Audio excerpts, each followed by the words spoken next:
It's time for the Ella Johnson Show.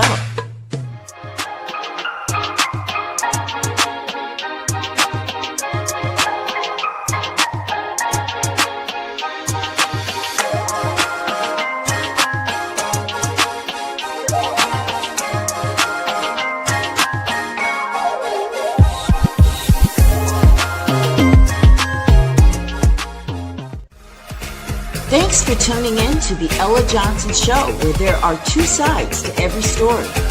Enjoy the broadcast.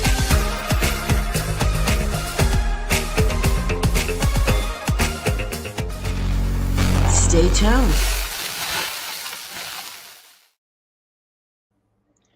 Hello, everyone. Welcome to the Ella Johnson Show. Welcome back. I'm your girl, Ella Johnson, and I'm the host and producer of the Ella Johnson Show. I am fired up that you decided to show up here with us tonight. We are jumping straight back into a serious, essential, and sometimes heavy conversation. Tonight's topic, mental health matters, trauma in the Black community, part 2. Last time we laid the groundwork, and tonight we're building on it. We're going to keep it real about the layers of trauma, historical, systemic, and the kind that gets passed down. And talk about how we move from surviving to truly thriving. You showing up is part of the work, and I appreciate you for investing your time and energy into this crucial topic. But before we dive in, do me a solid. I need you guys to follow me on all social media platforms. Subscribe, leave a review, and comment, about all the content that you're seeing. We're building a community here, and I want you in the conversation every single day. Listen, I am so excited to have my guest tonight. Hi, guys. Hello. How you doing? Awesome. Listen, I want you guys to get ready because we're going to have an awesome conversation tonight. The holidays are upon us, and I saw one of my friends the other day, Crystal Tucker. She made a post about how, it's the holidays, and some people are really struggling with it, so I think it's important for us to talk about that because mental illness, for some reason, has become a taboo conversation. So we're gonna talk about it tonight. You guys ready for that? Yes, ma'am. Can you believe it's almost Thanksgiving? Like it's next week.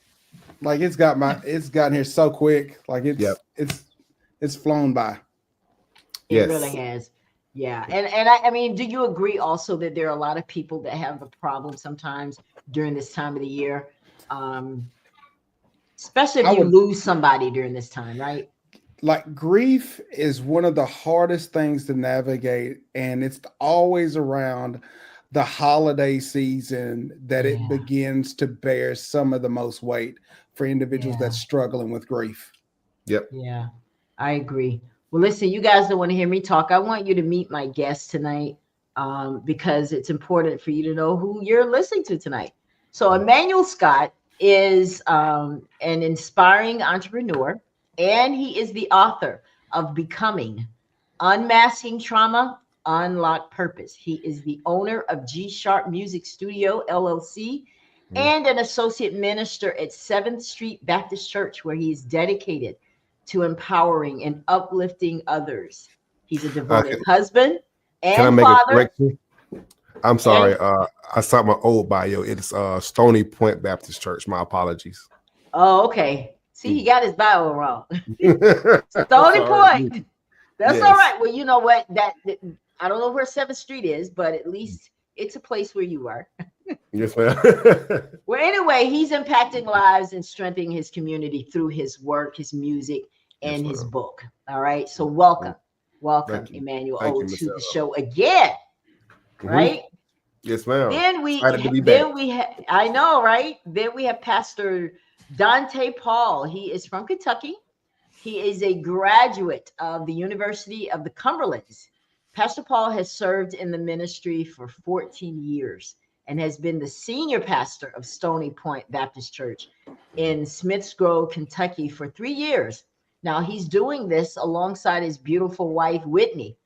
They've been together for like 11 years. He serves as the executive director at Kentucky Christian Recovery in Morgantown, Kentucky. Now, this is a faith-based addiction recovery center that focuses on holistic treatment of mind, body, and soul. He's a proud father to Weston, Eli, and Gideon. He is known for being a lifelong learner, hunter, football fanatic, lover of people, and faithful steward of the word of God. Amen. Welcome to the Ella Johnson Show, Pastor Paul. Listen, thank you for having me. This is a topic that is near and dear to my heart. I tell people this is one of those topics that I feel like I eat, sleep, and breathe. I'm telling you, like real talk. Real talk. I love it. I want to make sure that you guys know that tonight during the show, we're going to bring up comments from our viewers, and I want you guys to address them as you see them. They've already begun. So I appreciate you guys for this conversation. This one says shut up. No. Hey. You know, even we get all kinds. Welcome to all of you. I want you guys to know that in the comments, I've also put here where you can actually follow me. I want you guys to click on that link so that you can subscribe to the Ella Johnson Show. I've already put posts in here for you to follow me. I've also put comments in here for you to purchase Becoming. I need every single person watching this broadcast tonight to purchase Emmanuel's book. It's on Amazon. Click this link. It'll take you right to it, and be blessed. Okay? I want you guys to do that for me. All right?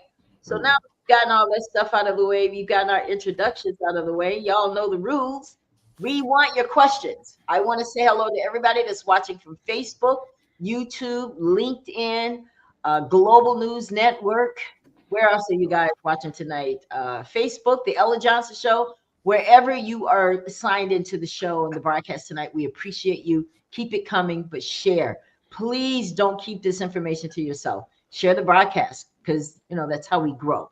And that's what we want to do here on the Ella Johnson Show. We want to grow, but we need you guys to do that. So thank you. So guys, let's jump into it. Talk to me about what mental health really is. Let's just define it first so we can just start off from the foundation. What is it, Pastor? So when we begin to talk about mental health, it's the state of your emotional, psychological, and social well-being that begins to talk about and affect how you think, how you feel, how you act in everyday life. Okay. And mental illness is? So when we begin to talk about mental illness, it begins to talk about how certain disorders begin to affect how you function in everyday life. Yes. So you talk about your depression, your anxiety, your bipolar, your schizophrenia, how those disorders begin to impact, as we like to say, your state of homeostasis. Oh, okay. That sounds so technical.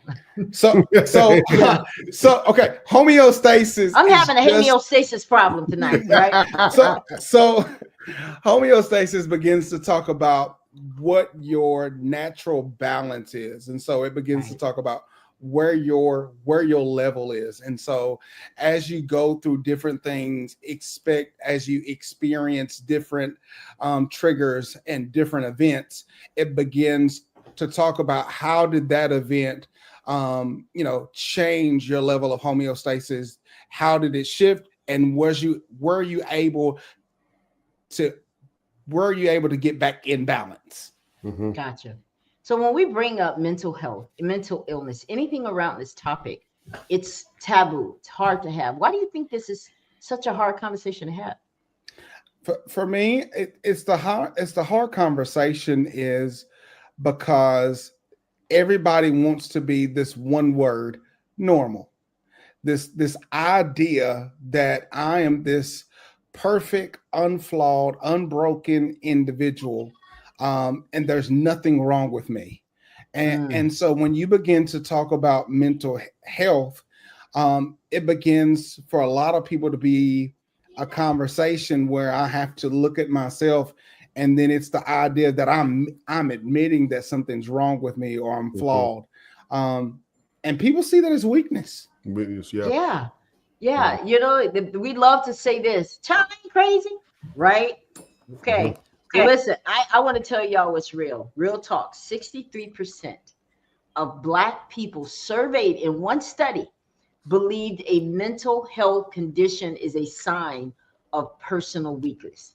Now, guys, how can community leaders, including the Black church, pivot their message to let our people see that real strength is seeking and accepting professional help? What do you think about that?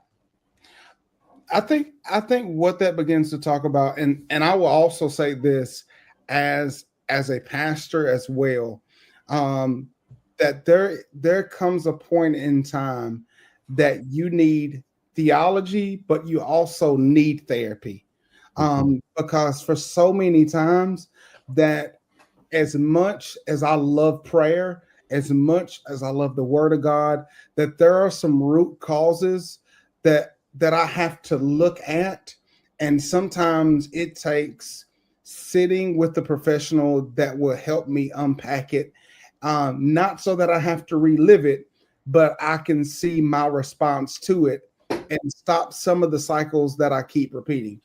Mm-hmm. So, Manuel, what do you think about that stat? 63%. That's pretty high.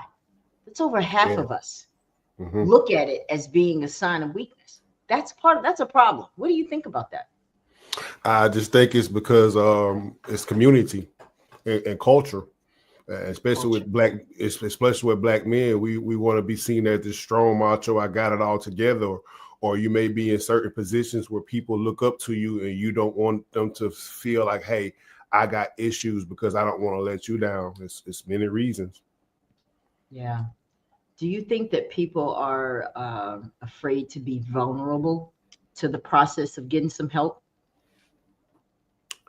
I would say yes. You I, think I so too, think Pastor? I think what happens because when we start talking about help, it, as you said, it begins to talk about vulnerability. And so we live a life having so many walls up to function because you grow up in a place or you experience where trust has been broken. And I want to say systemically, um, that what often happens is that it looks like that there's been harm done, especially by our Caucasian counterparts, especially from systemic traumas. And so when you begin to talk about sitting down with the professional, that for many years that therapy has been a white person thing. And so it's the idea of, growing up in a home where, the saying is what happens in this house Stays sta- in this house. Stays in stays this house. stays in this house. And so when you talk about, the idea of kids being snatched by social services, it's always the depiction of a white professional being that person. And so we're taught at an early age secrecy. And so then when you have to deal with your own with your own garbage, but the problem is that you have nowhere to take out your trash, that Mm. you then have a house that's full of trash. And so when people come over and we say, "Hey, what's going on?" "Ah, it's fine. It's fine. It's fine. It's fine. It's fine." And they can smell that it stinks. Yeah. Right, right, That's good. That's just like saying I don't have roaches, and then as soon as people come over, that's when they come out. right. Right? Right. Like y'all Amen. supposed to stay away until the company leave now. Yeah, Yeah. right. But it has its way of showing its ugly head, is the point. Mhm. And I like that analogy, Pastor, because it's true. We like to say everything is fine, and I think that was bad advice. Can we agree that that was Yeah. bad advice? Yeah, Mhm. that was Yeah. bad I, advice. I think But I they think only that's what they knew, right? right, right. Yeah. I think that was in the time of being in such a small knit family community that what Mm. we depended on, for learning, for experience, for knowledge, was everything inside of our community. So you talk about, the systems in which we grew up, where you're talking about your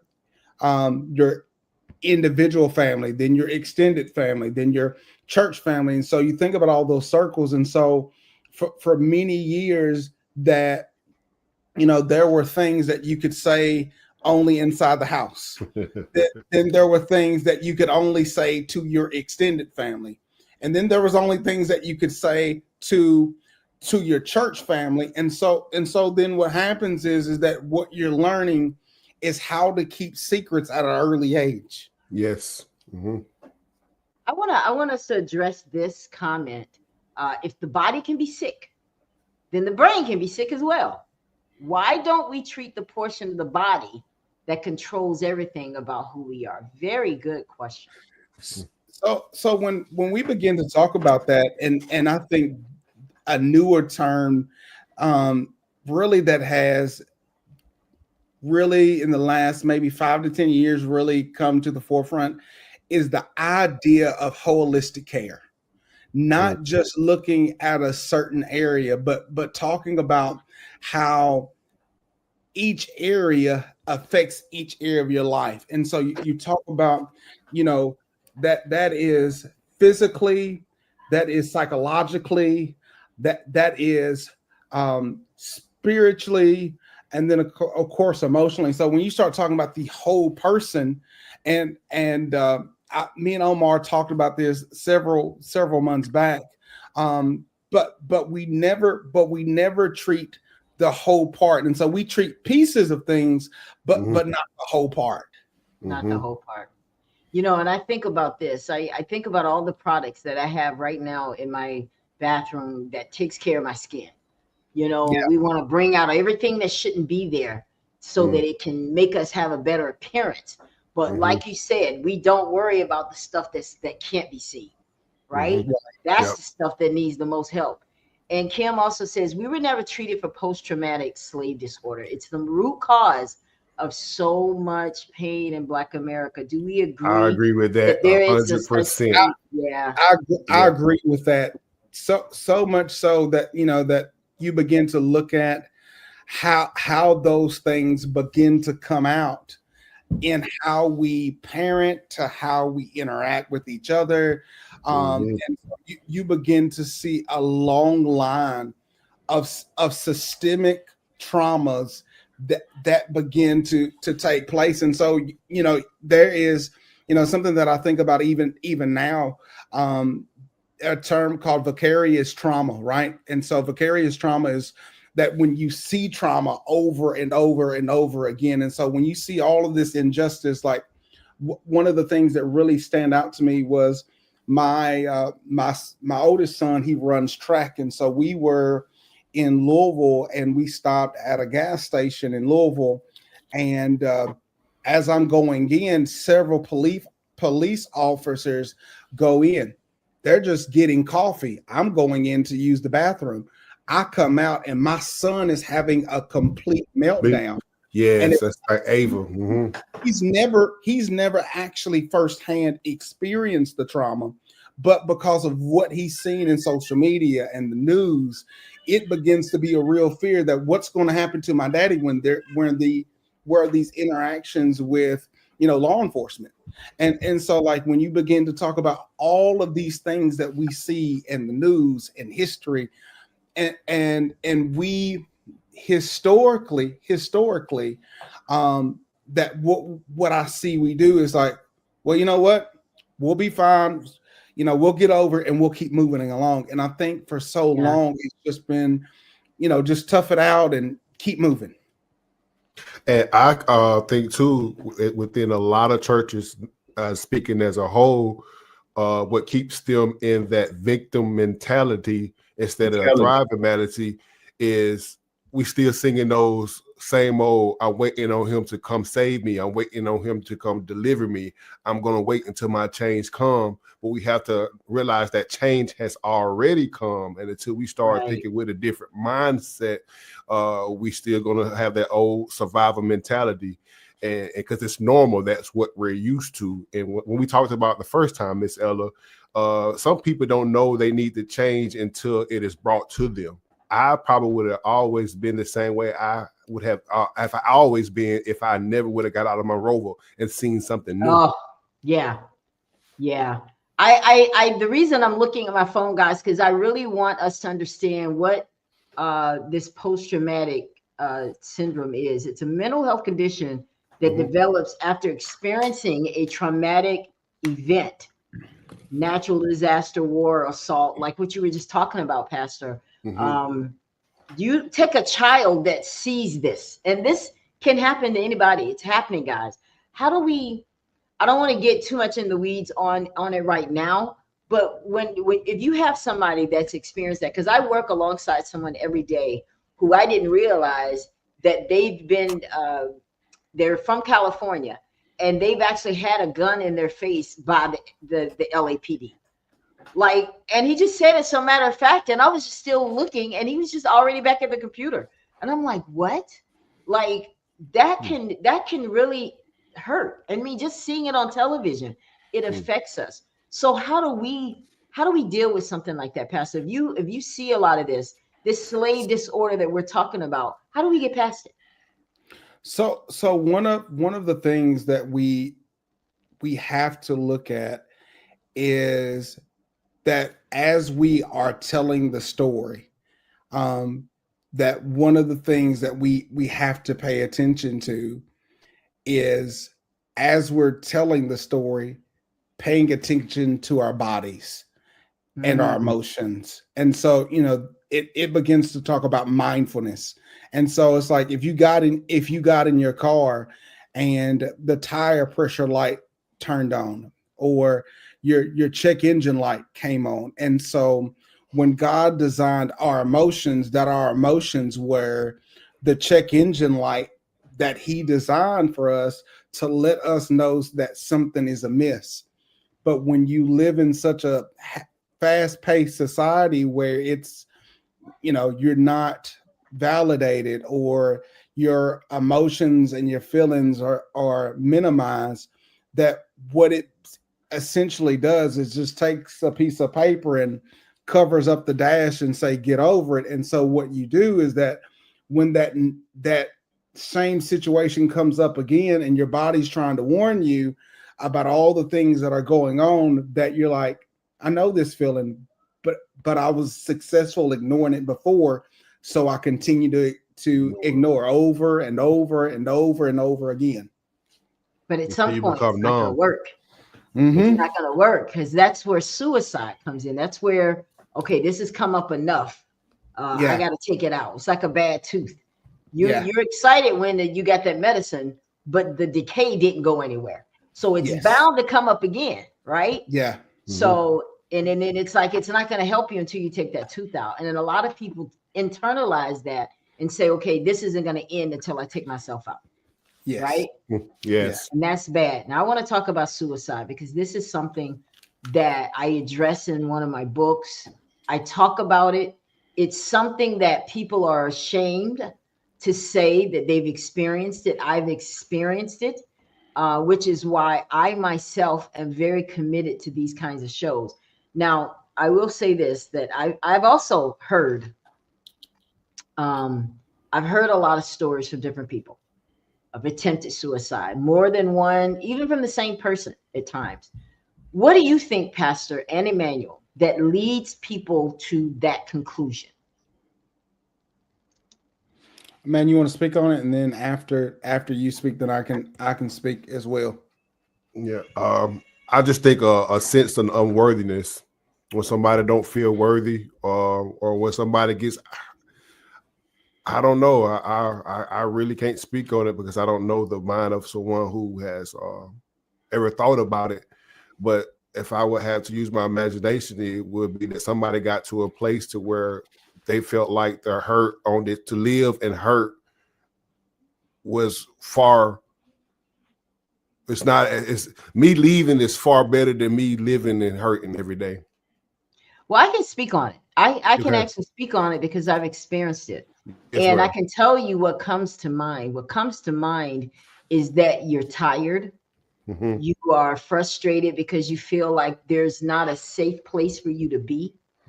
You feel that everything that you've attempted has failed.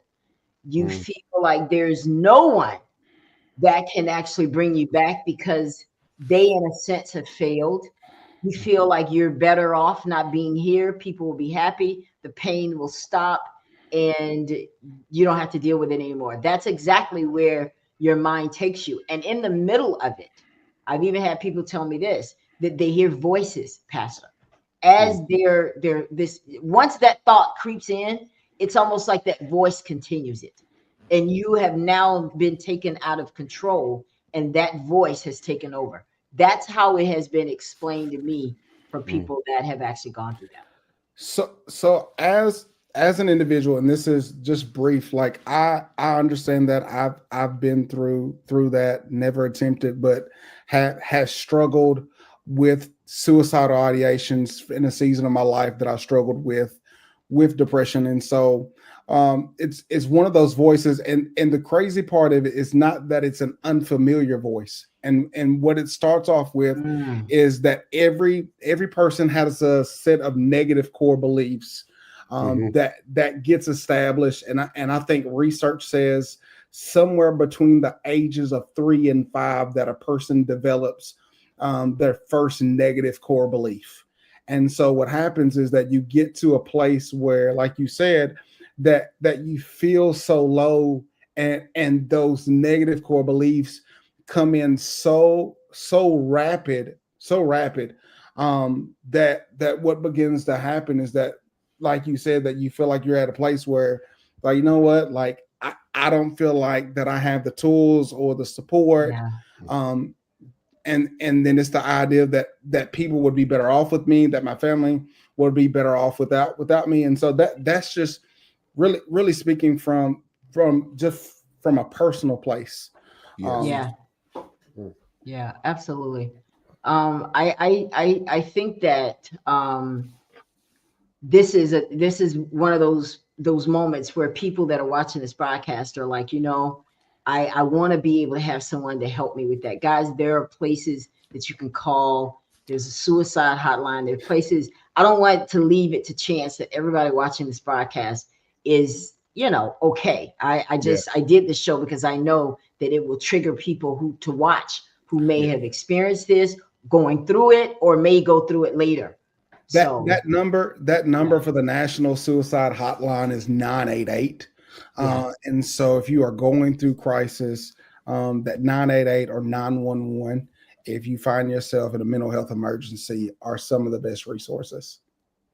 I appreciate that. I want to address this comment though. The country has to recognize that they have victimized Black America. Part of the conversation around reparation must be the mental therapy for African Americans. So I want to talk about this because I want us to come to an agreement that we feel that what has happened in Black America hasn't been properly addressed, that it has created a victimized situation for Black Americans. I mean, because I feel like even Black leaders like to just walks past that as if it didn't happen, like get over it. I think they're the first ones that started to get over coining that phrase. Get over it. We're not in slavery times anymore. Get over it. Well, it did some damage. Let's be honest. It did some damage. Lasting damage. Yeah, it did some damage. So how, if I have people from the other parts of America that may not have been part of slavery, how do I talk to them? How do I start a conversation with them to help them see why some Black Americans are where they are and think the way they do because of what they've been through? How do we start that conversation? Because I may have people from another sector watching us tonight. How do we have that conversation? So one of the things that, and I think there's one word that people begin to look at, is the difference between equity and equality, right? Because equality begins to talk about how everybody gets the same thing, right? And so there's an illustration that makes the most sense, that you have a total of 3 people sitting at a fence trying to watch a ball game. You have a gentleman that is 6'5", and you have a 6 foot fence. So realistically, equality begins to talk about everybody gets a 3-foot box. Well, the 6'5" guy does not need a 3-foot box. But then when you talk about what equity is that equity begins to speak to, for the people that may not be 6'5", they may be 5'8" like myself, that would require assistance to be able to have the same opportunity. And I think what has been missing in Black America is equity, not necessarily equality, because we all are different, right? And that's, I tell people all the time, like, me and my Blackness is what makes me unique. But in order for me to thrive, I need the same opportunities. Right. And so when you talk about the same opportunities, that's the same opportunities in regards to healthcare, to services, to programs, all of those things that helps individuals get to a place where some of the mental health concerns and needs that they have access to. Do you guys think that white America has made it seem as if God is only their God, and that has that's where some of this superiority comes from? He was white, he's like us. It's like they've just totally dismissed what the Bible really says. If we're going to go on appearance, let's say we want to go down that road, that path. Right. He looks more like me than he does you guys. I mean, let's just be real. So, I mean, how do we, because I want to see our country start to heal. And I just don't see a path for that until there's acknowledgement on the damage, the victimization that has happened. Because everybody keeps saying, get over it. Slavery happened over 200 years ago. It's not going on now. Why do you need reparations? You weren't a slave. You don't even know if you were descendants of slaves. And this is what's in the air. So I want to be able to have this part of my show to talk about that, because that is something that has been passed on. Like my brother said, that this is something that's been passed on, unfortunately, generation after generation. So how do we break this cycle, guys? So when we begin to talk about, like, as you said, that trauma is generational, but it begins to talk about, like, what has to happen. As you said, there has to be the healing process that has to happen. And so in order for that healing to happen, that first what has to happen, that when you know you've wronged somebody, that there has to be the initial acknowledgement. That first thing is, hey, I'm wrong. Like, from who? Who does that? What does that need to come from, though? So it's like this. If I stepped on your toe and I'll walk past you, see the pain that you in, but I say, get over it. Yes, that there is going to come a point in time that you are not going to feel the immediate damage of the toe. But if it changed how your toenail grows for the rest, it will always be a reminder of what's happened. And so what has to happen is, like, that the I'm sorry and the reparations will not fix the damage that gets done, but it is a start. It is a start. Yeah, it's a start. Yeah. So there has to be the acknowledgement of that. Now, on the backside of that, now I will say this, and this is probably going to make a lot of people mad. On the backside of that, there has to be a willingness to start addressing the traumas, but because it's not just what was done to us systemically that has caused trauma. That is a piece of it, but it's not the totality of it. And so one of the things that we have to look at is looking at what part of the trauma have we experienced, right? That we have to acknowledge that it's time for us to do some work on. So in other words, you're saying, okay, it's one thing to talk about what white America did to us, but we got to be willing to take that first step towards healing. Yes, I But agree. because it's like I said earlier, is that if someone came and dropped trash in your house, right? We can go back and forth about who dropped the trash. And as much as I don't like it, I don't like they drop the trash. And it may not come to a point that they ever will come and pick up the trash that they left. Right. Yeah. But if I don't do something, my house is gonna keep smelling like trash. It's going to keep smelling like trash. Exactly. Mhm. That is so true. And you can spray all the not Lysol you want in there. It's still They ain't there. gonna See, do that's no. what we love. They're there. We like to cover it up, don't we? Yeah. We like Yep. to cover it up. Yeah. I like this what Grace Property says here. She says Black America needs to be recognized. I 1000% agree that this is the start. Black America needs to be recognized for the tremendous contributions we have made to this country.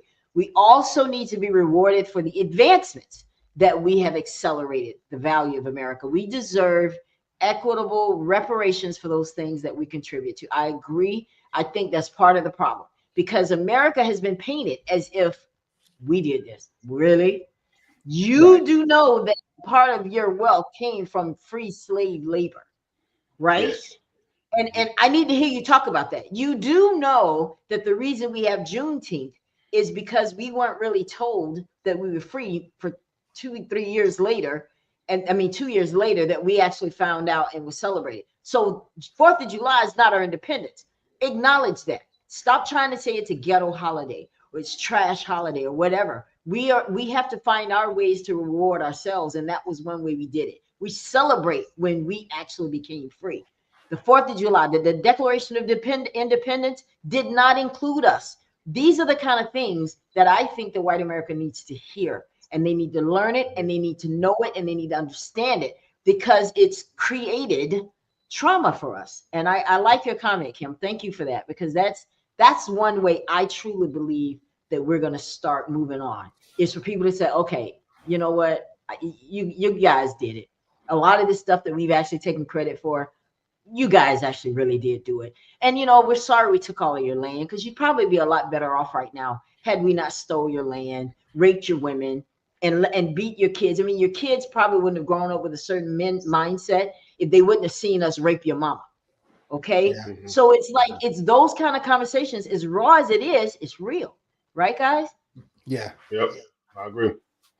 I agree. We've never been recognized. The trauma continues. Absolutely. But I think that there comes a time in us where we really have to, I'm talking about us. That's why I'm doing this show. This show is for us so that we cannot wait for anyone else to do it for us. We have to take a hold of this. Terry says, neither did Thanksgiving. Oh, don't let me get started on that.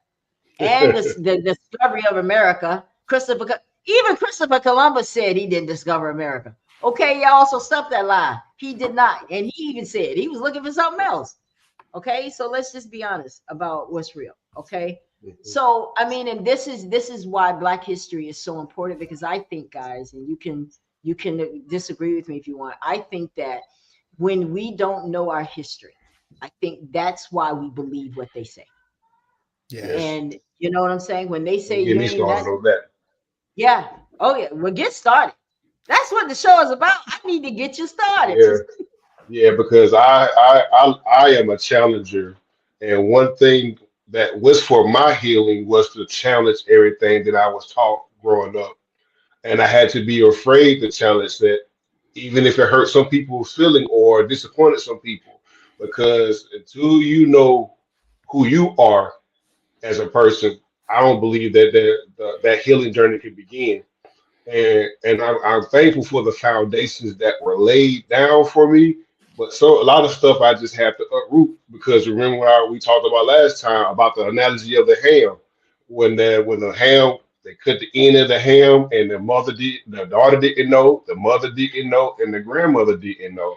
And finally the great grandmother told them we cut the end of the ham because we didn't have a big enough ham to put in this pan to put into the oven, and they just pass that on down and not questioning anything and not knowing why. So we need to start having real conversations up with our children and stop sending them to these schools, you know, letting them indoctrinate them with their things.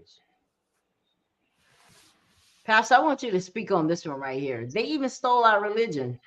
Is that true? So when you begin to look at what that looks like, especially in slaves, and so like I'll have to admit that I am not the greatest individual that knows the complete history. I have some great pastoral friends that they know history so well.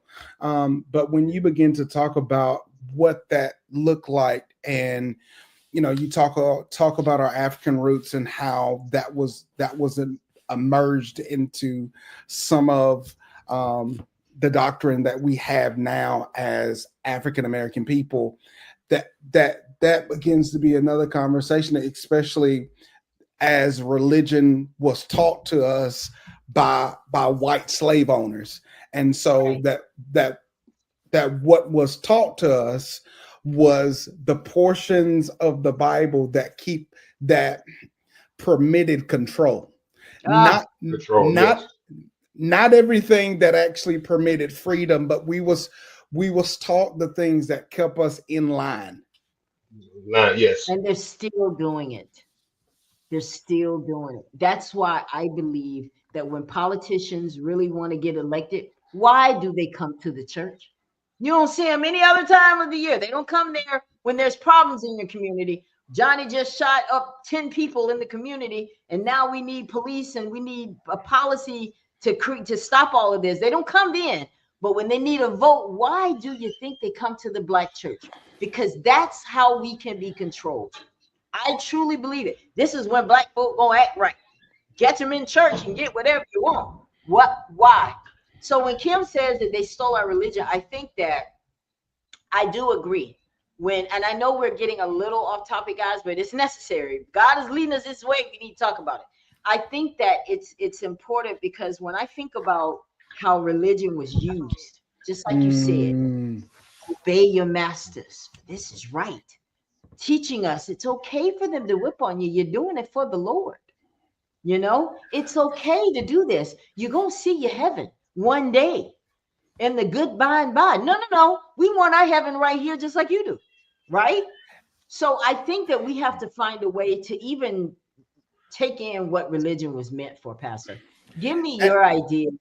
Go ahead. Go ahead. so one of the things, and this is the thing that I will say, that one of the things that we have to get away from is religion. But because as long as there is religion, there's always control, right? Yes. Because scripturally, what was designed was, it was meant to have relationship, right?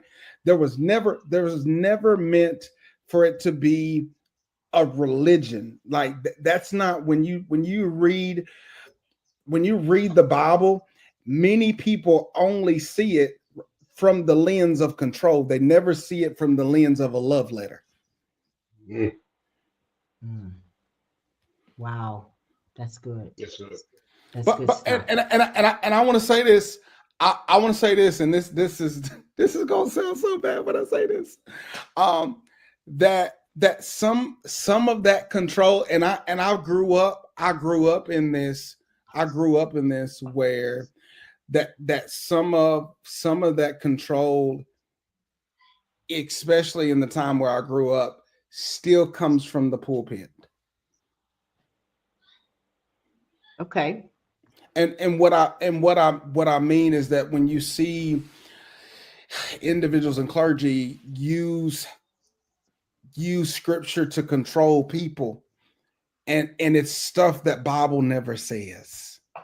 And we Mm. and when we start talking about church church hurt comes from, is when the Bible has been used as a weapon to control people.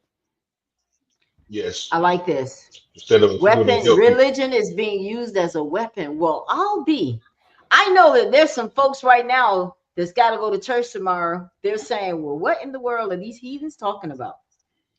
Why? Religion, we've always grown up in religion. How can that ever be used as a weapon? The word control. when it's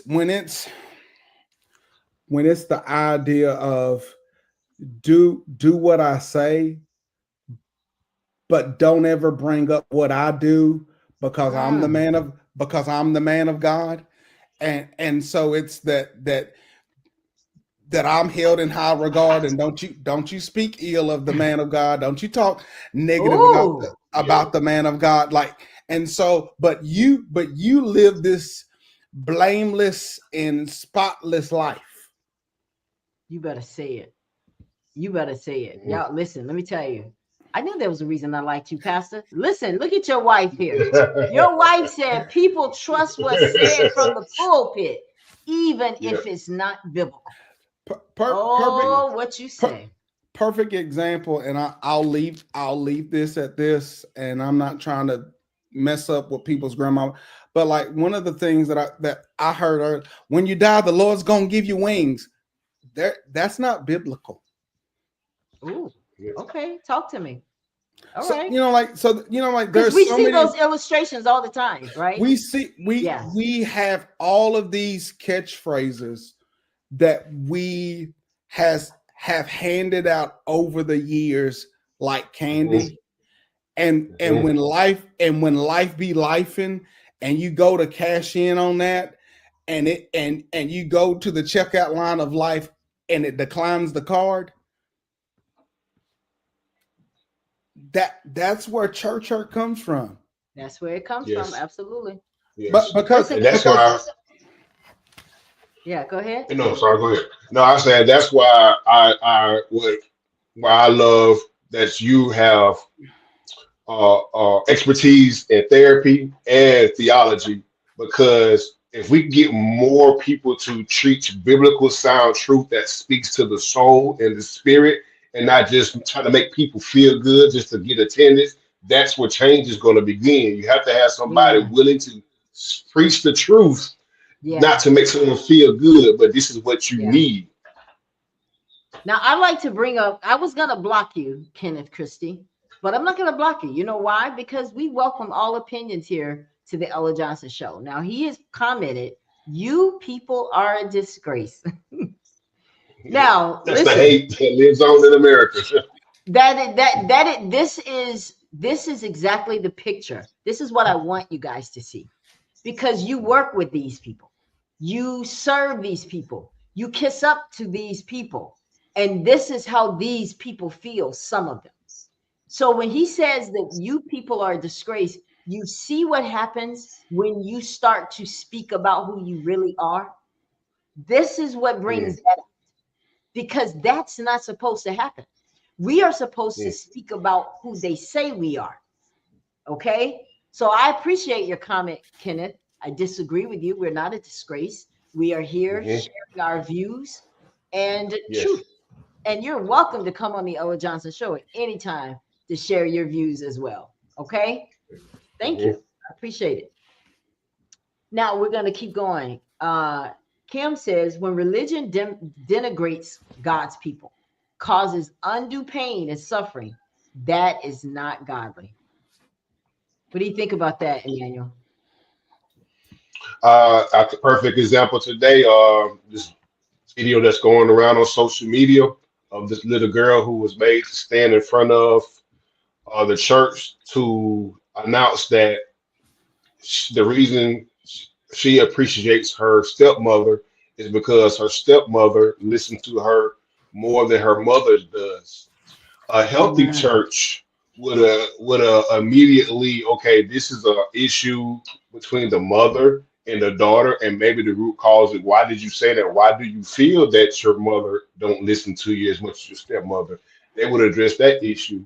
But what they did, they called everyone to the front of the church, and they laid hands on her, and they called demonized her, all because she spoke her truth. And why? Because it's tradition, it's religion, it's something that they've seen for years and years, and they're not operating, in my opinion, under the right spirit. That's what causes this church hurt. Wow. Now, I remember growing up in church, and I remember I was 16 years old and I was a teen mom. And I had to literally go in front of the church, in front of everybody, the entire congregation, and look at them and say, I'm sorry, beg pardon, I've sinned, that type of thing. And I don't know what trauma they may have done. I'm not a doctor, I'm not a psychiatrist, so I don't know. It may be recessed, because I think that sometimes we can recess things and it'll come up just like those roaches. They come out when they're not supposed to, right? And I think that unless we get help for it, and I'm a witness to this, because I never spoke about any of the traumas. I never spoke to anyone about any of the traumas. And I've actually had people say, you really should. You've been through a lot of stuff. And I'm doing this show so all of us can recognize, because you got to first recognize that you need it, right, Pastor? Yes. And in your profession, you have a facility. We talked about it in your introduction. Tell me a little bit about some of the people that you've had to see or work with at that So, facility. so really that the individuals that I get the privilege of working with is that, people always say that, drug addicts or people who struggle with substance use disorder, that they're bad people. Mm, And I will argue till I am blue in the face that people who struggle with substance use disorders are not bad people, that they are individuals that as they have experienced traumas, that alcohol and drugs became the way that they cope to deal with pain. But because what happens is that when an individual gets to our facility, that nine times out of 10 is that they are at the place, um, that the substance is no longer really helping them deal with the trauma. It has now become just a part of life to be able to function, because they've now become, dependent literally, um, on that substance. And so you think about, like, as a person goes through pain. And so, one of the things, and this is not to go off, on a huge tangent, but earlier you talked about, PTSD. yeah. Not only is there PTSD, there's also complex PTSD. And so complex PTSD is that when a person finds themselves unsafe and they are repeatedly traumatized on a regular basis, that then an individual goes from just experiencing PTSD, which could be a one-time event, to complex PTSD, which is a multiple times event. So you talk about individuals that's been neglected, uh, abused. You talk about, all those other different environments where a person is constantly in the place trying to establish safety, in their own life. Yeah. I want to go back to suicide, because I just feel that this is an issue still. And let me tell you why.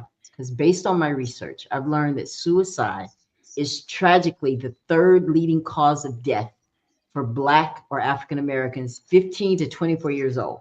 Suicide attempts among Black adolescents have risen by 73% since 1991. And I want to talk about this, because we were kind of, chatting a little bit about this before the broadcast, because I want to talk about this situation right here. Recent. This is something that's recent, that was in the news, about the Dallas Cowboys defensive end Marshawn Nealon, 24 years old, guys. And they say he died by apparent suicide. The police, there was a police chase that began, the traffic stop. And once they got to him, there was a gunshot to the head. He was dead. Now, this is a young man who has a promising career. This is a young man who, oh my God, his death came just days after he scored his first NFL touchdown. He has money, just signed this huge contract. He's not broke. He's not struggling. He's not, living, in a way that would cause him to just be fed up with life. So we have people from all walks of life that commit suicide.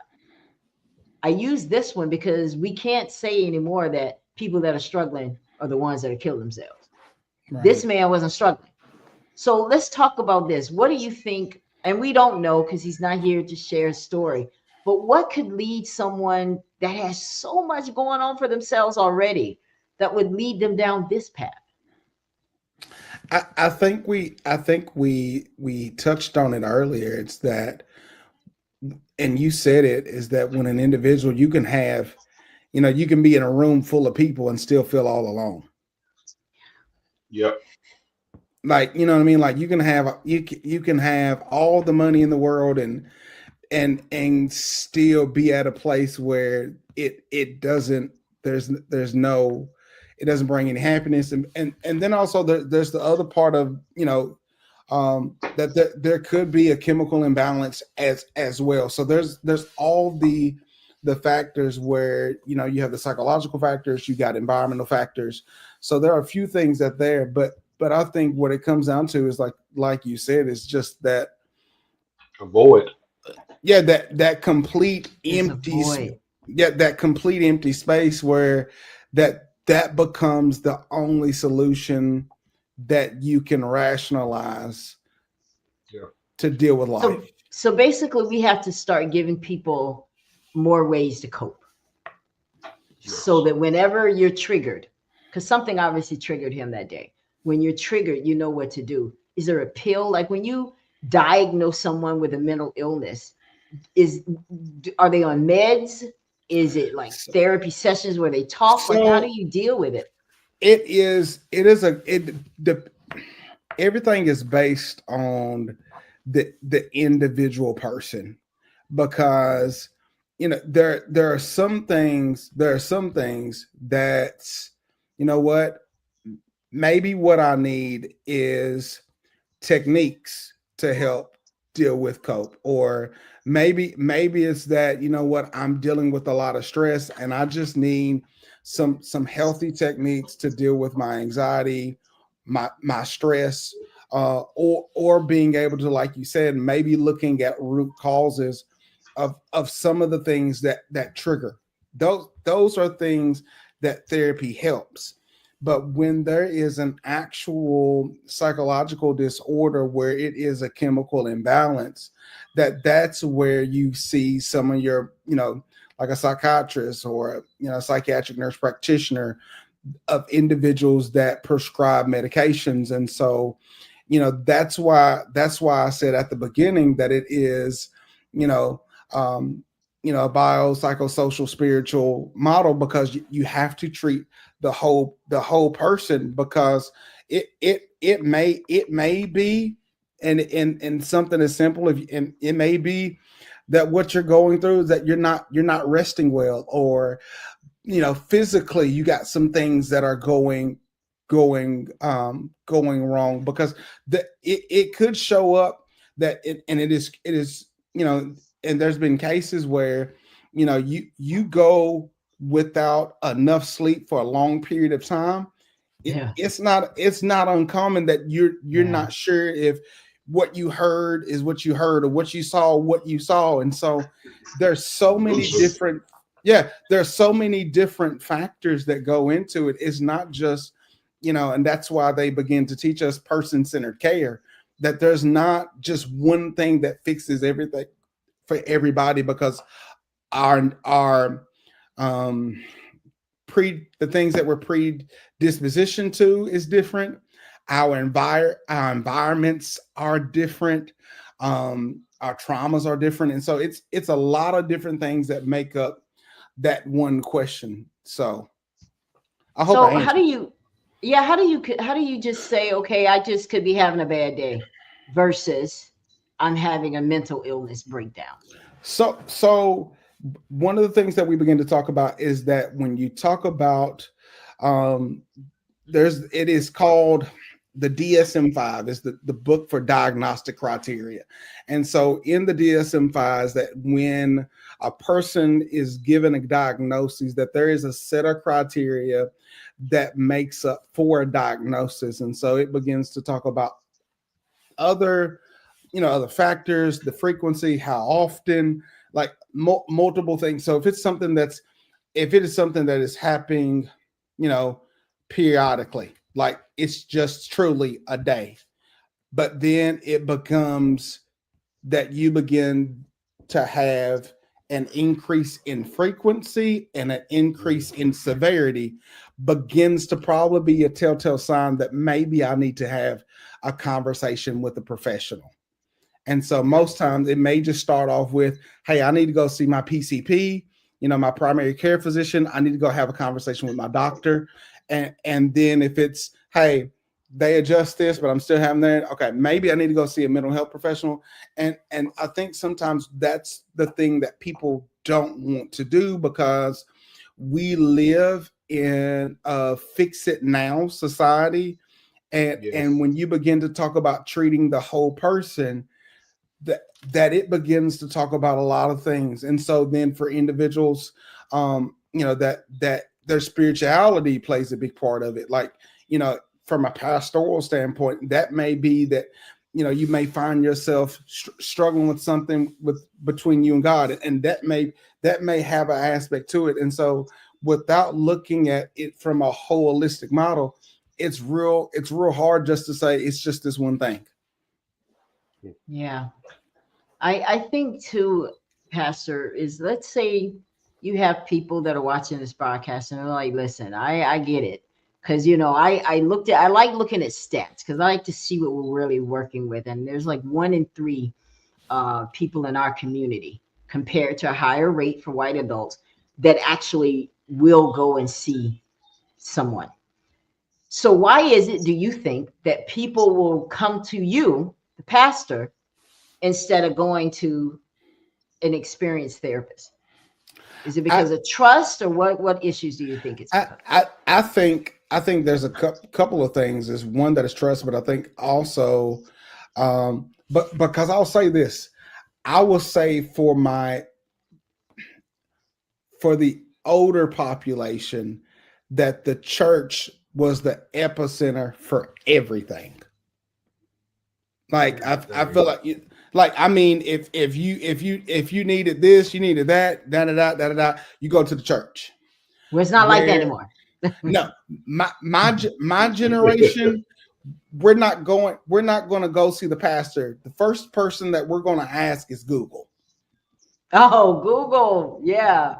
Like that's serious. That's a good point. Yeah, that's true. And so it's really depending on, the age of the individual, the experience with the individual. Okay. So for a lot of people, they do trust their pastor. But for people who can't trust the pastor or have had bad experiences, they're not stepping foot into the church, regardless of what my credentials are, or what my life experience is, or that relationship is not going to happen just because of. Because if I don't trust the pastor, I shouldn't be sitting and learning under you either, right? Like, I'm not coming to your church if I don't trust you. Facts. I will speak from experience that when I started my healing journey, the pastor used to always say, he used to always reach out to me. He says, you have to get to the point to where you can trust me, because until you could trust somebody to talk to somebody, you're not going to get the help that you need. And then when when you come from church hurt and from other pastors that have let you down, it really makes it hard to trust. But once you have somebody who really cares and you can see that you can trust them, I went to my pastor because I am a believer, so I needed that spiritual side. It was that's what helped me because it started on the inside. And when I began to spiritually heal, it didn't change me mentally. I got the spiritual part, far as in I'm not laying in the bed every day with the blinds closed. I'm not going around here crying, woe is me. No, my spirit is beginning to heal. I'm starting to have more joy and peace, but I still need to help my mind. And when my wife started therapy, and I seen her behaviors begin to change, that's what motivated me to, because therapy, all it did was help me realize why I thought the way I thought and act the way act the way I acted. At the end, it gave me the tools to fix myself. So at your church, Pastor, when you have a congregation of people, do you wait for them to come to you, or do you recognize certain things and bring them in? Like, how do you deal with mental health in your church?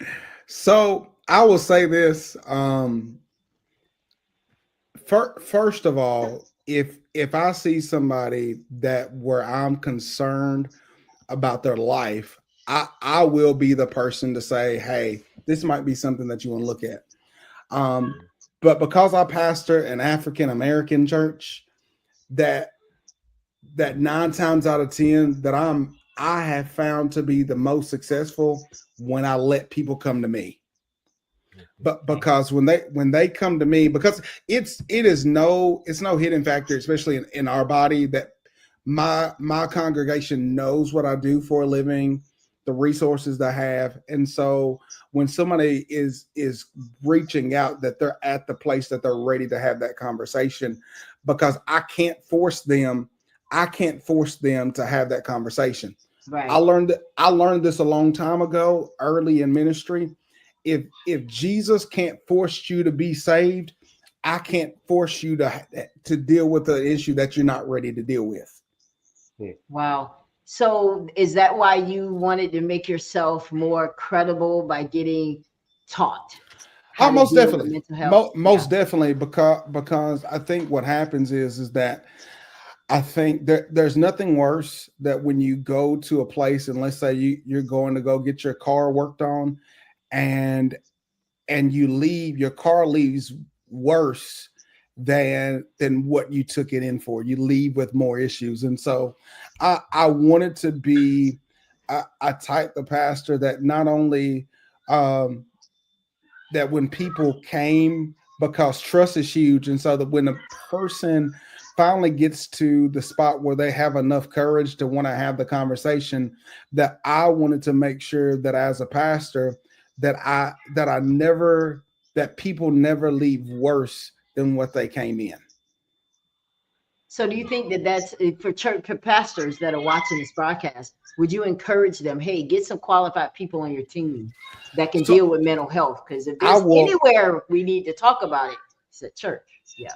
listen. I've been through so many trainings where that they are doing trainings to establish mental health support teams, and just because you establish a mental health support team does not necessarily make you a mental health professional. It just gives people the resources of where to go. And so having individuals that have an understanding, see the importance of it, take the time to gather the resources for individuals, because knowing is half the battle. And so having the resources to know, okay, I know a female therapist, I know a male therapist, I know a therapist that their specialty is trauma, I know a marriage and family therapist, I know a therapist for children, I know a therapist for an individual that they specialize in substance use disorders, or co-occurring disorders. So being able to have the resources for an individual, that whenever they say, because this is what I've learned, it doesn't have to be me that you come to. I just want to be able to point you to the right person that can help you where you are. You agree, Emmanuel? Yes. Yes, ma'am. Yeah. That's what I do. So we've talked about who we should listen to. Who shouldn't we listen to? Who shouldn't people feel comfortable telling these issues to that are very traumatic, that they really need to talk to somebody with experience? So one of the things that I will always say, it is important that you have a safe person. That is Okay. important. But it is also important to have the right person that can tell you, hey, listen, as much as I can have empathy and sympathize with what you're going through, I'm not qualified to tell you how to handle this. Now, And who's going to so say that? I'm just gonna say this. I guess knowing what's over your head as an individual, it's important to know, am I, it's almost the idea, I'm the what does they say? I'm the jack of many trade, the master of none. Uh and so it's important that as an individual, when it's time for me to get help. Yeah. Um Because we love to tell people that can't help us, or people that's going to tell all our business. We are so, and then that creates even more trauma because now you feel betrayed. So Mhm. if there's anything that you guys can take from this show, I think it's important to make sure that you're talking to people that are qualified to be able to help Yes. you. And qualified means, and this is what I tell people, qualified means individuals that are credentialed individuals, so that they have some alphabets behind their name. But then the alphabet is just the first part of the battle. The Yeah. second part of that is having somebody that you can build rapport with. That just because you have alphabets behind your name does not necessarily mean that me and you are going to get along. And so, getting to know your mental health professionals, knowing some of their background, some of their specialties, some of the knowing some of the environments of where they work. And who they work with. Yeah. Stay off Facebook. Facebook don't even know your Yeah, stay off Facebook. Ain't that the truth? Oh my gosh. Ain't that the truth? I'm telling you. Yes, ma'am. Because that's who we've used as our therapist. Let's just be honest. I want to bring this image up here because I want to talk about this, guys. Because we talked a little bit about this before the broadcast. We talked about that there were people in the Bible that actually had mental issues or disparities or something like that. So let's talk about some of these people. I'm gonna tell you, Elijah is one of my favorite people to talk about, and the reason why I love to talk about Elijah is because what you watch him do is the miraculous. That you watch him go to war against the idol gods, called fire down from heaven, then calls rain down, and then after he does that, he leaves Mount Carmel, outruns a chariot on foot, and then he gets back to the place where he hears that Ahab is after him, and then all of a sudden the story switches to, you know what, God, my life is no better than theirs. Take my life, then I want to die. And so Mm, and so you ask the question, is that, you know how does he go from one extreme to to the to other. the other? To you see somebody just, and I think the reason why I like him is that you see him being uh, somebody that is in the forefront of what it looks like as what we would say successful ministry, but then you see him being human. And what I love for it exactly is how God handles and writes his prescription to deal with depression, Mm, right? And so it's not that God sends this angel to tell him, oh my gosh, you have sinned and you're not dedicated to the kingdom no more, and you know what, that you should be feeling better because you know what, you've called fight. Like, literally, the angel meets him where he is, tells him to drink some water, get some carbs, and go back to sleep. And so I think sometimes what that really shows me is that sometimes how quick we are to over spiritualize sometimes what is a major problem called exhaustion. yeah. So And in so, other words, like, you're saying we sometimes get misdiagnosed. yeah, like, and so, Yeah. like, you don't see the angels coming laying hands and you've been possessed by a demon and da da da. Like, Yeah. sometimes he's just exhausted. Just Yeah. Sometimes the exhausted. best Just need to go to some bed. sometimes Go to the bed. best thing you do is rest. Just go to Yeah. bed. Go sleep. Mhm. Go to sleep. I want And to talk so, about Job. Job is this mm, is one everybody can relate to. And the Mhm. reason I brought these examples, guys, is because I want you to see that people in biblical times also had mental health challenges. Now, we Mhm. all know the story of Job, right? Job lost everything. Imagine having everything one day and the next day you have nothing. Nothing. Okay. yeah. Talk about how God dealt with Job on a spiritual and holistic way, Pastor. So the first thing I want to say, like when I read Job's story, and this is just me being human, I want to hit Job's friends in their face. I do And right, because slap dead in the mouth. Right, but right, right. because You don't shut because up, and the woman too. All of Yep. them. Yeah. and so like you see them completely over Yeah. spiritualize his grief, his trauma, what he's going through. And I will say this, and that it speaks to one of the biggest issues that I see in the church, that sometimes you don't always have to have an answer for somebody suffering. Mm. But because they, as Job is talking about, like, the first little bit, his friends is holding space, they're not saying nothing, that they're there for him, and then after the silence is broken, that they then begin to put all of their 2 cents in on what could have possibly happened to Job, that he's experiencing this. And I think sometimes we mean well, we really do, Speak on but it. sometimes we say all the wrong stuff. Like, there are some Yeah. seasons you need to know when to give spiritual advice. There are other times that you don't need to try to rationalize a person's pain, other than, Yes. sister, brother, I'm so sorry that you're going through this And I'm here for you. immense. Yeah, and I'm here for you, and I'm sorry that you're going through this immense pain.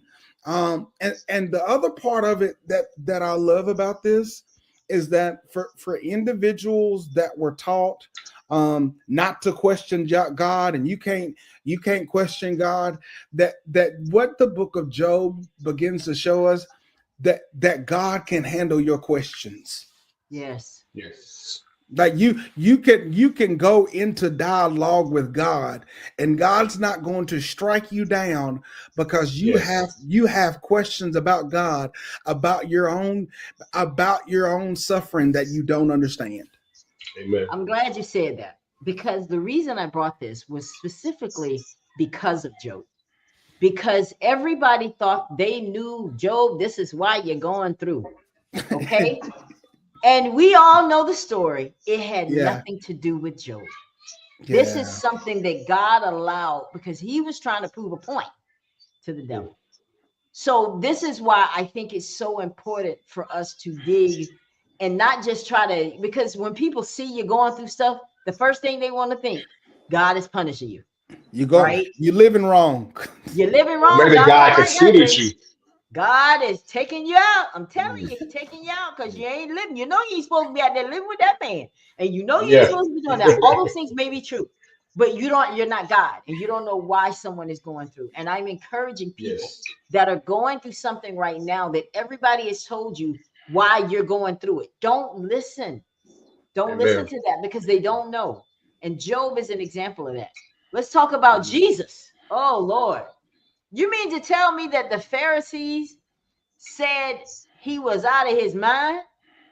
They thought he was crazy. Yeah. Talk to us about that, Pastor. So one of the things that you begin to talk about, and I think about, um, one of the hardest things as Jesus is preparing for the cross, that you really get to see his human side. Yes. That he asked Humanity. the question, can this cup pass? And I don't think that we talk about that enough inside of the church, where that even Jesus, it wasn't so much that he didn't want to do the will of the Father. It is that he understood the pain of the assignment. And Mm, so we always talk about how, like, and I hear things, well, you ought to be enthusiastic about serving the Lord, and you should never want to tell God no, and you should just want to just jump in head first. And I'm like, hold up. like I'm like almost sure. sometimes you don't understand the weight of the assignment. And so it goes back to, like I said, from the God gave us emotions for a reason. Yes. And so in a time where he was like, can y'all, you look at him and he's like, can you just pray with me? Can you stay up a little bit? Can you give me a little comfort? Because what I have to do and what I sense God, like it's not easy. And so you talk about what it looks like, especially as people, and this is real, that there are people who have callings on their life that's lonely. Mm. And Do you so think like, that's by design though, Pastor? Do you think that's how God wanted it? I think sometimes there, because like you see there are times where, because people misunderstood, like, and it's crazy to me, and in one of the texts where that Jesus is having a conversation with Peter, and it's as he is prepping for the cross, that he calls Peter Satan, right? He literally calls Peter Satan, and this is the same Peter that he called the Rock. But then when Judas betrays him, that he calls Judas friend. That is something, because Judas was actually part of salvation. Had he not done that, we would never experience salvation. And so I think sometimes, like, and I think there are, and this is not me trying to over spiritualize, is that there are sometimes that there are seasons, there are situations that is in an isolated and a lonely season, and what Jesus knew what was coming is like, look, this is hard, and I just need a few people. I don't need everybody. I just need a few people that can surround me and comfort me, because this is hard. This is hard. Because I'm telling you, if that had been me, I'm just gonna say it right here in front of the pastor. Y'all might have been in hell right now. Because listen here, Emmanuel, as soon as they would have brought out that hammer and said we gonna have to get some nails, I'll be like, look at here, they don't even like me. They don't even like me, man. So get somebody else, right? So y'all better like get that one mad. guy who had something to say. Would you die for that one guy who had something to say that we are disgraced?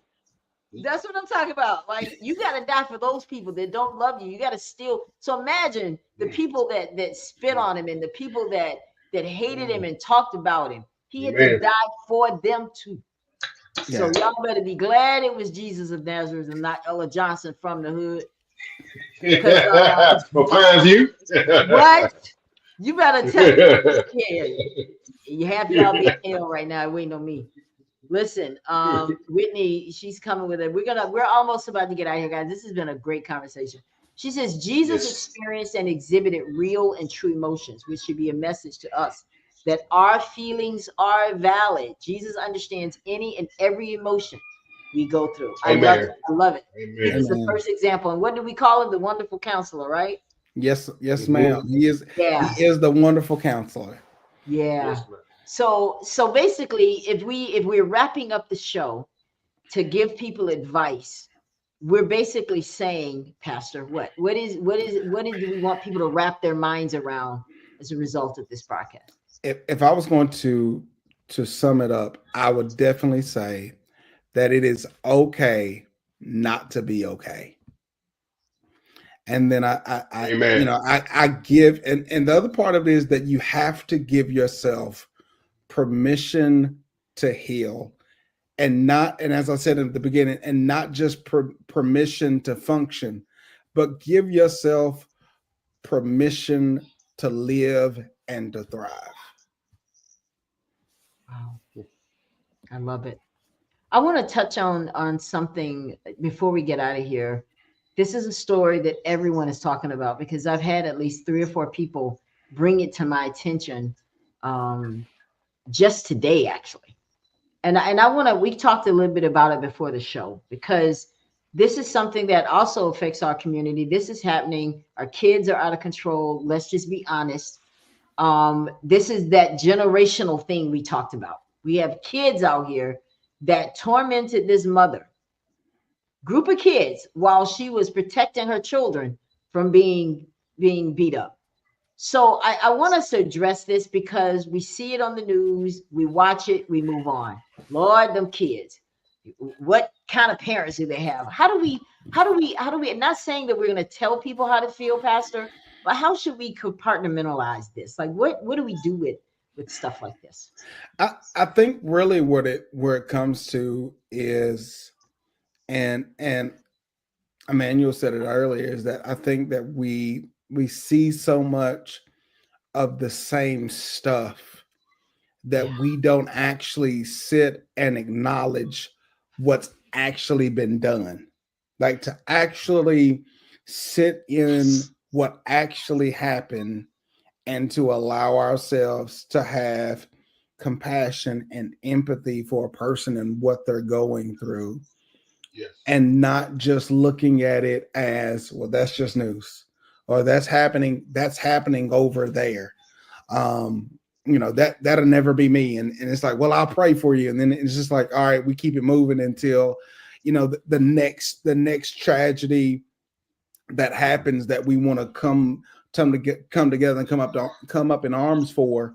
And so it's like, as long as it's in our face, then it's like, all right, I feel bad. But then the moment it goes off, it's like, oh my gosh, fine. And this is going to sound horrible when I say this, and I don't mean it to sound this way, that when we begin to see things in the media, that everybody's post and timelines are all about this, but then it begins to happen so often that the comment becomes, well, we're used to it.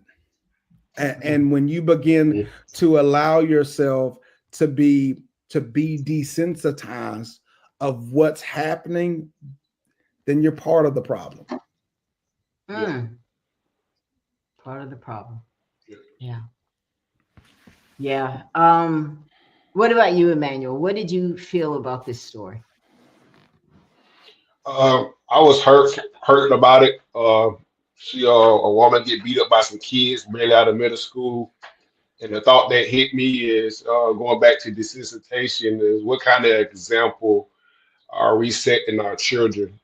How have we become so desensitized, and why do we want so much attention that we will shine a light on somebody's trauma for a laugh?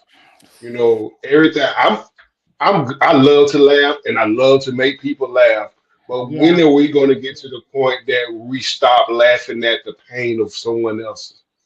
It's desensitized that their motivation of doing that is so that we can post it on social media to get some attention and laugh about it. Yeah. That's where we have gotten to as a society in parts of our culture. Attention. Do you think that who should be responsible when kids get in trouble like this? Uh when they're kids, I think the parents should be responsible. As Pastor said earlier, until they become adults and until they become tried as adults, you have to get the parents involved because if you lock the kids up, the parent what responsibilities did the parents have in the play besides just making sure the kids straight and while they're juvenile. If you make the parents accountable, then maybe their actions would change. Yeah. How I raise my Do, kids, what I allow them to do. Because now you're not just affecting your life, you're affecting my life. do we think that some of this that these kids did has anything to do with this subject tonight? That absolutely. Most definitely. Like, as people say, that as much as you may not want to admit, um, that a person is a product of their environment. Not to say that you cannot change Mhm. outside of your environment, but who you are, um, the fingerprints of the environment that you grow up in will be attached to your life. Yeah. And so it begins to talk about, like, you know what those kids see on a regular basis as what is, Hey, yeah, as what's their normal. That begins to play into the conversation. Yeah. Yeah.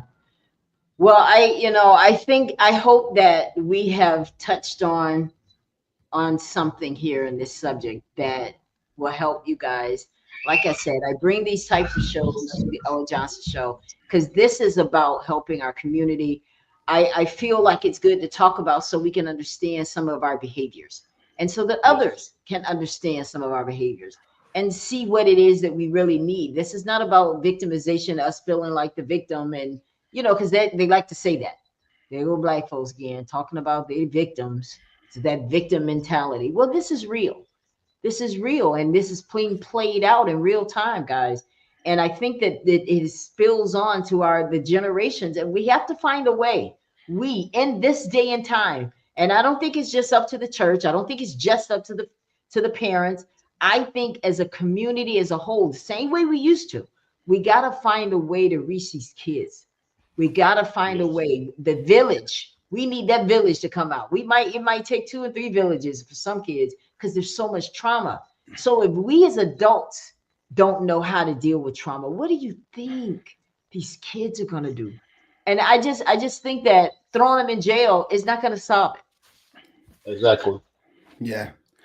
So Yeah. Ella, I'm an individual that I love watching documentaries, and so there was a documentary that I was watching on elephants, and so there was I cannot remember where they were at as far as what preserve they were on, but it was a preserve that in the older male elephants have grown, non-existent. So there was a lot of juveniles on that nature preserve, and what they noticed was that in that nature preserve, that the juveniles were overly aggressive at the nature preserve, and so when they began to notice that what the solution was that when they brought in older elephants from a different preserve, that what happened was that it began to restore balance and order back into that ecosystem. And I think what happens is that for many people, that there are so many people that are missing, the matriarchs of the family, the patriarchs of families that are missing, and that we've not done a great job creating surrogate families for people, because as you said, with that the village mentality, I remember not only just having my family, but I also had a surrogate family where when I went down the street to somebody else's house, and I was going to eat dinner at their house, that there was rules that I was going to have to abide by at that house. And there were so many different relationships made. And I think that begins to talk about of what that looks like. But then what is crazy in this day and age is that we are the most connected that we've ever been, but yet the most isolated. Man, yeah. That we are the most Yeah. we are the most connected that we've ever been, but yet the most isolated. Wow. What does that mean to you when you hear that, Emmanuel? That we're definitely connected via social media, via everybody's business, but we're isolated as a people. That everybody has their own identity and their own thoughts.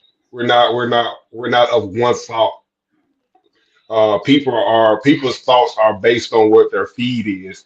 So if you see somebody whose feed is full of conspiracies and social media, that is what their mind frame is. Nobody has that one collective thought anymore.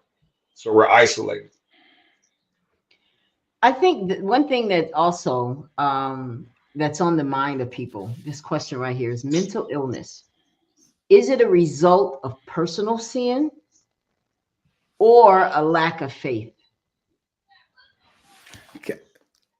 Can I answer this? Because Please. the first thing that I think about as soon as you said that, that there's the story of Jesus and the disciples, and I want to think that the little boy is blind. Blind. And the first question that the people said, they wanted to know, Lord, who sinned? And so when you begin to say that, he said, he said, Jesus answered, he said, neither him nor his parents sinned, but he said, I'm using this for the glory of God. And so begin, I think sometimes we focus more on why it happened versus on how can God use it. Yes. And I immediately think about Job.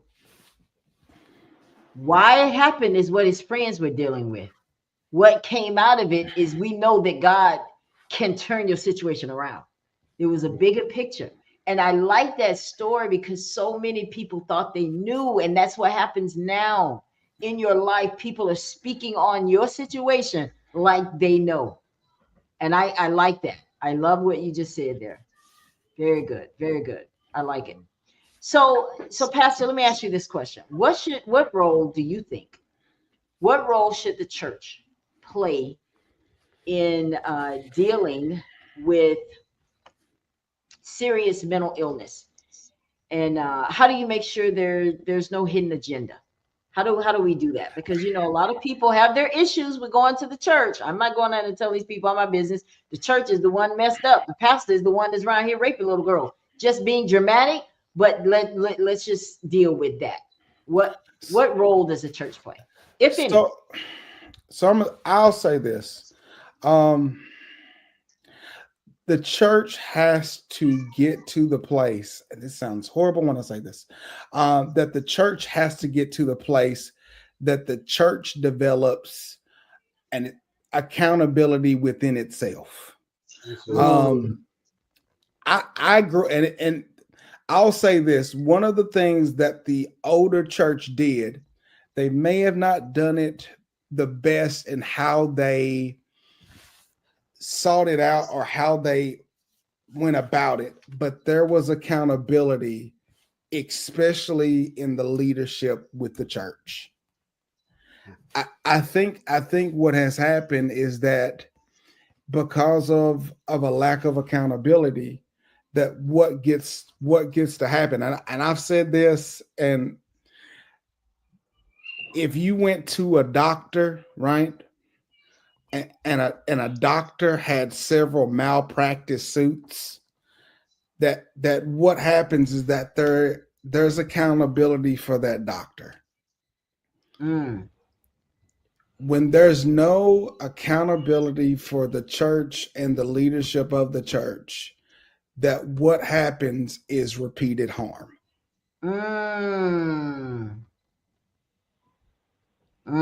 Now that's deep, because that's real. Because what you're saying basically is when the church doesn't own up to the stuff that they do that's hurting the community, they just keep doing it because nobody's holding them accountable, because it's the church. That's the first thing I think is to our detriment in a lot of ways. Now, we all grew up in the church. I mean, you're from Monroeville just like me, Emmanuel. We grew up in the church. That was the thing. It was almost so ritualistic that you just know. I don't care if you just came in from the club, you're going to church. Okay, did I learn anything? I was just trying to keep him throwing up. Okay, I'm just trying to keep him throwing up. So forcing me into that was real ritualistic, because it's just, you need to be in church no matter what. Why do you think that our families did that, Emmanuel? I mean, I want to ask both of you guys. Hi, lady. Hi, sweetie. Say hello to the Ella Johnson Show. Say hello. Hello. Yes.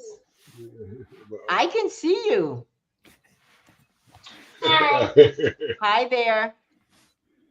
So, I mean, I forgot what I asked. What did I ask? What did I ask, Pastor? I forgot now. The question that we was talking about, just our experience in church and how. Oh, church, why is it? Yeah, why is it that we were forced to just be there, sit in the? I mean, like, was that counted unto me as righteous, or was that just ritualistic? I think it's kind of like this. It's when Emmanuel talked about the story of the ham, right? I think what happens is that that over time, what people have come to know is like, okay, the church is a good place, right? Or perceived to be a good place. And so it's like, hey, this is working in my life. It's doing great things for me. And so because it's worked for me, you should do what I'm doing because it's successful. And I think that is something that we do not just with church, but we do across all kind of other spaces and places. You got somebody, you go get your hair done, they slay it, or you meet a good barber. That then what you do is that your experience there, right? That then you introduce more people that you considered people in your circle. That's where you go. Like I've taken my kids to the barber that I went to.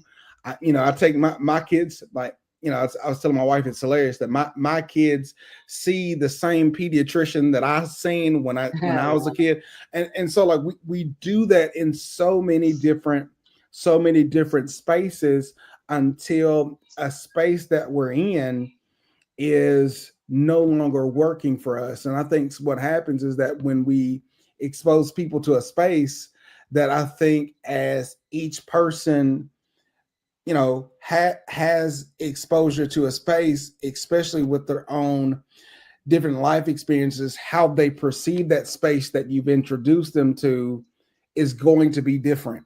Example, for me, I remember the first time that I ate Chick-fil-A, right? Ooh, it making me it hungry. was right, but for me, that was a great experience. I'm like, oh my gosh, this is great chicken.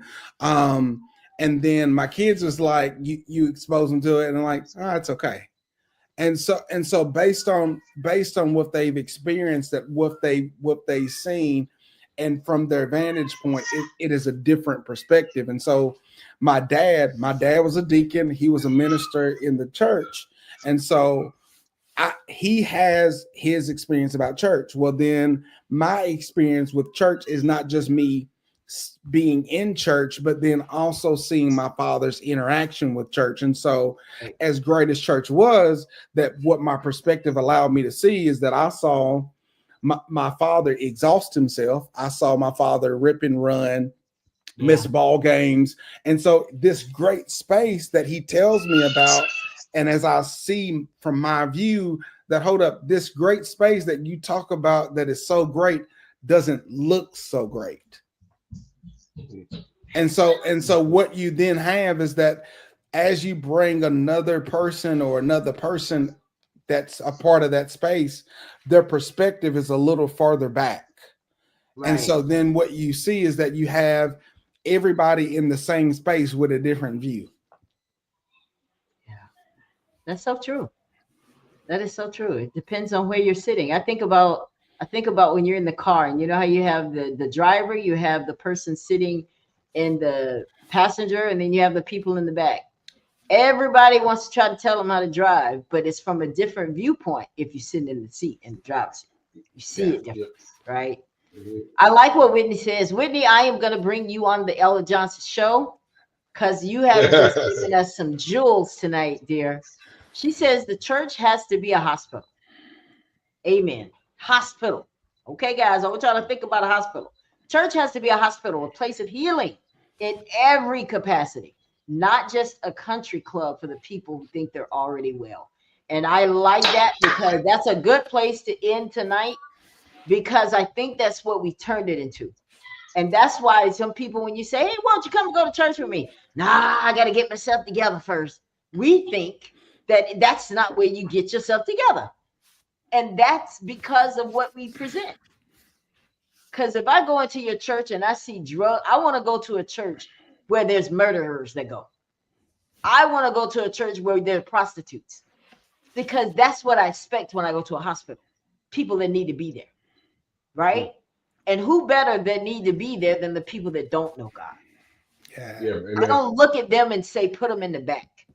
No, we don't want them. We got Pastor so-and-so coming today. We put them in the back. I got to go. I got to go, because that's not a place where healing is going to happen, because everybody wants to present like we're okay. And I think that the reason I brought the church into this tonight, one, because we know we have to go to God, but also because I think that's where it has to start.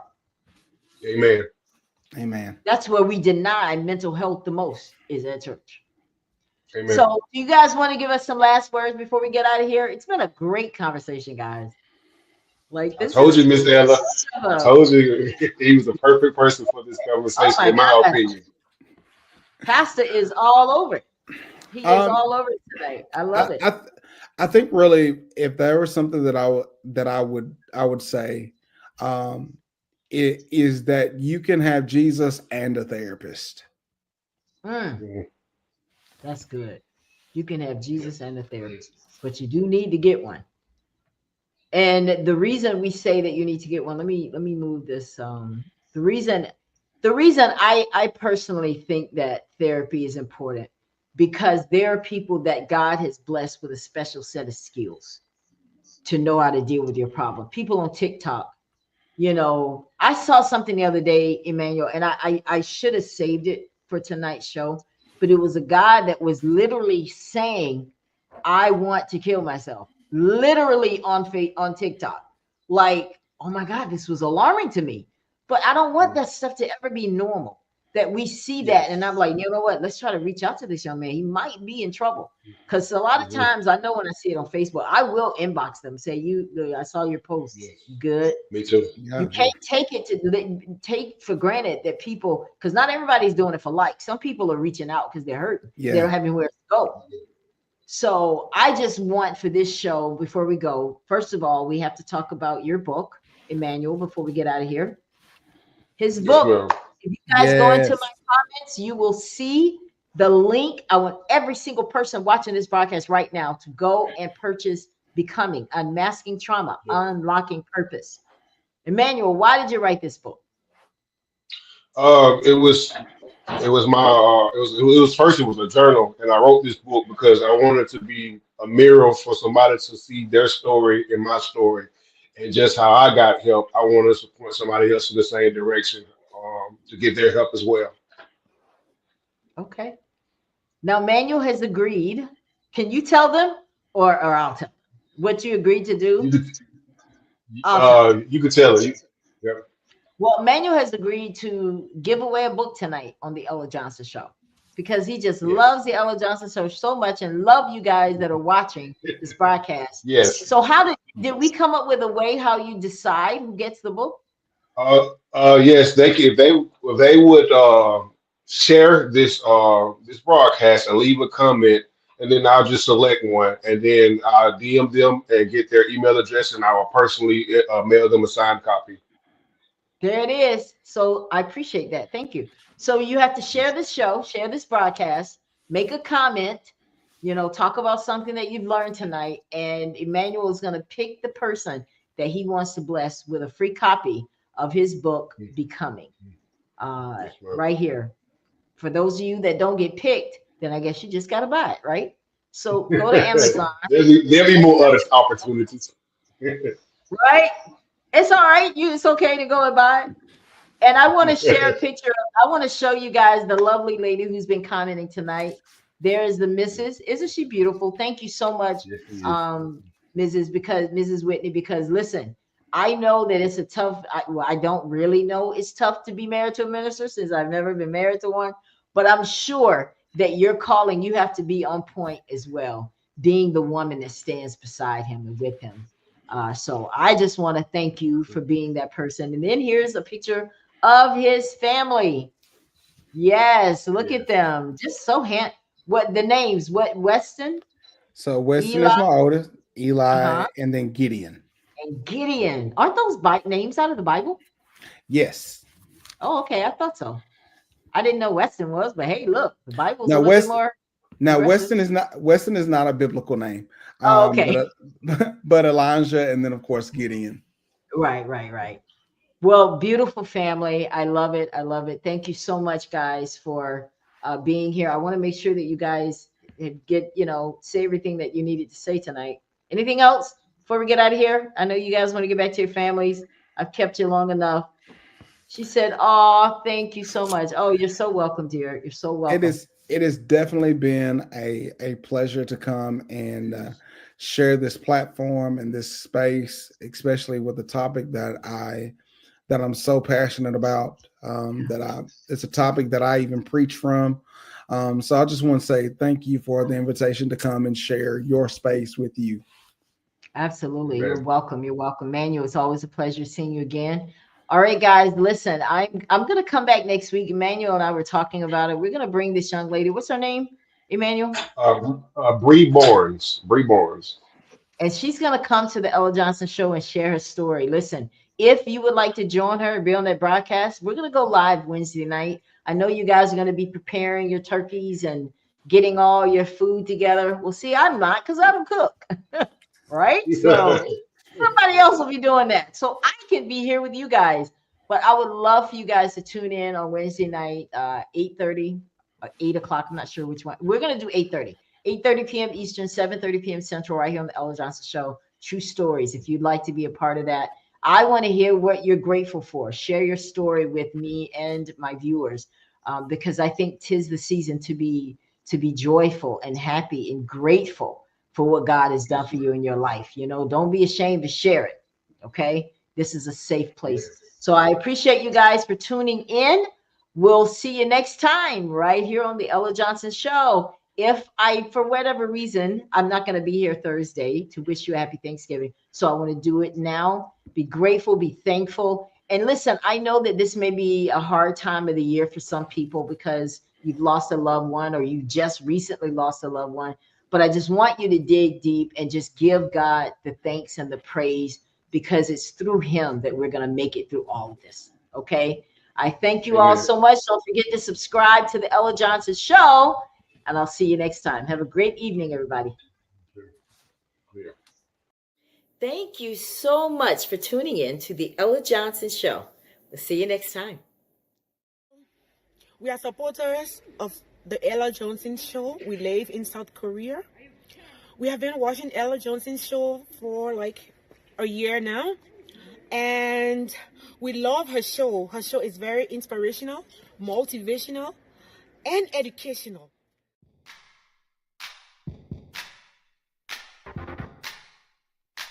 If you would like to be a guest on the Ella Johnson Show, send an email to theellajohnsonshow@gmail.com or send a text message to 407-334-6997.